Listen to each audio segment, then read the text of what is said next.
पानसेमर विधानसभा क्षेत्र में महाराष्ट्र के विधायक ने भाजपा मंडलों में समीक्षा बैठक प्रेस कॉन्फ्रेंस कर दी जानकारी।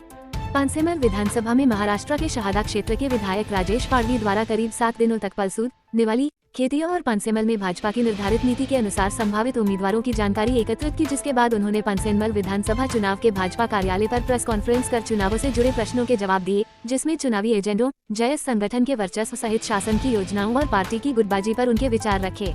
इस दौरान भाजपा जिला महामंत्री अनूप मिश्रा, भाजपा पदाधिकारी सचिन चौहान, भाजपा के पूर्व जिला मंत्री और भाजपा के वरिष्ठ पदाधिकारी और कार्यकर्ता उपस्थित रहे।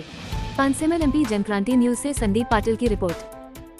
बिल्कुल, अभी हमारे बीच में जो भी पिछले टाइम जो हुआ गुटबाजी हुई, मतभेद हुआ, ऐसा कुछ होगा नहीं, क्योंकि भारतीय जनता पार्टी के लोग पार्टी को लेकर के बहुत ही संवेदनशील है, गंभीर है। इस टाइम ऐसा कुछ होना नहीं है। इस टाइम हमारी पार्टी का जो भी उम्मीदवार होगा उसको सभी, जो भी प्रत्याशी, जो भी दावेदार होंगे, सभी उसको समर्थन देंगे और पार्टी के उम्मीदवार जो भी उसको जिता देंगे, ऐसा मुझे विश्वास है। जिसमें आपने बताया था कि युवा और नए चेहरों को प्राथमिकता दी जाएगी, उसको लेकर क्या कहना चाहेंगे?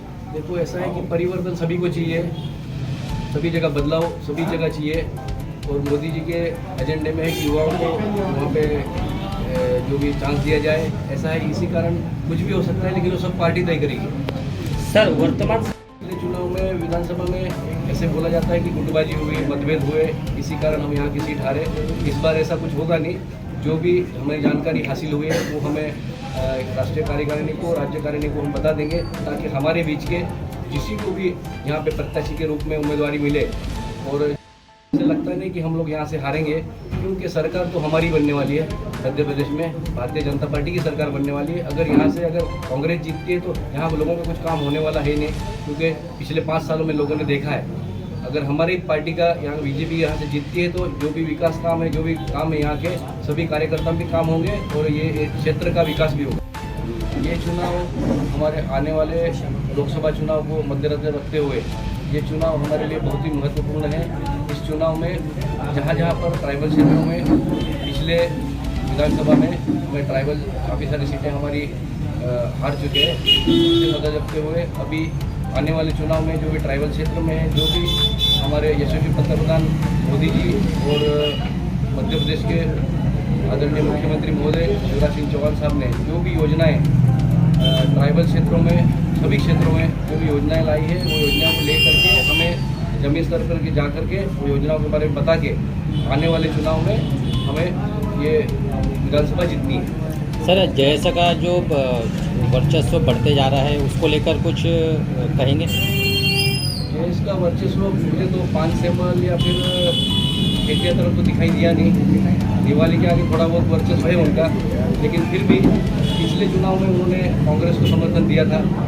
लेकिन कांग्रेस के जो भी विधायक है, अभी वर्तमान विधायक है, उन्होंने ऐसे कुछ काम किया नहीं, उनका भी कुछ काम हुआ नहीं है। इसी कारण नाराजी को लेकर के वो शायद उन लोग भी खुद अपने प्रत्याशी के रूप में पार्टी में सहभाग ले सकते हैं, आने वाले चुनाव में खड़े हो सकते हैं। सर, राहुल पूरा ट्राइबल क्षेत्र है महाराष्ट्र के, नर्मदा जिले से लेके तापी जिले से लेके नंदुरबार जिले से लेके यहाँ के बड़वानी जिला होगा, धार जिला होगा, ये सब पूरा ट्राइबल क्षेत्र है। ट्राइबल क्षेत्र को लेकर के दोनों भी सरकारें, महाराष्ट्र की सरकार और मध्य प्रदेश सरकार, इनसे मैं और आदरणीय मोदी साहब से मेरी तरफ से मैं एक निवेदन करूंगा कि इसी ट्राइबल क्षेत्र में ऐसा कोई औद्योगिक क्षेत्र निर्माण किया जाए, ताकि यहाँ के जो भी स्थलांतर होता है, यहाँ के लोगों को कहीं काम के लिए भेजना हो, बाहर जाना पड़ता है, वो जाना नहीं पड़े। और इसी क्षेत्र में जैसे कि नंदुरबार हो या पानसेमर हो या बड़वानी हो या धार हो, इसी क्षेत्र में 2-3 अच्छे उद्योग निर्माण किए जाए, जिससे कि यहाँ से स्थलांतर रुकेगा और यहाँ की रोजगारी यहाँ का निर्माण होगी। सर, ग्रामीण क्षेत्रों में भी आपने कहीं ना कहीं निरीक्षण या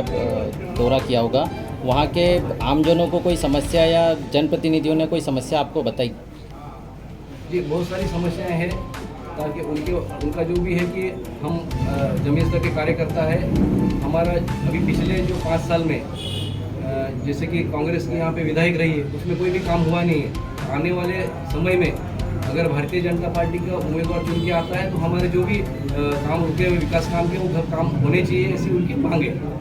भारतीय जनता पिछले टाइम के उनके जो एजेंडा था उसमें बताया था उन्होंने कि किसानों के लिए कर्ज माफ़ी होगी, फिर बेरोजगारों के लिए वहाँ पे अपने जो भी भत्ता दिया जाएगा। ऐसा कुछ हुआ नहीं। उनका एजेंडे में जो भी उन्होंने बताया था ऐसा कुछ हुआ नहीं है। इसलिए हमें इसका फ़ायदा ज़रूर होगा। ये जो उनका जो एजेंडा था इसको लेकर के हम लोगों के बीच जाएंगे तो ज़रूर हमें फ़ायदा होगा।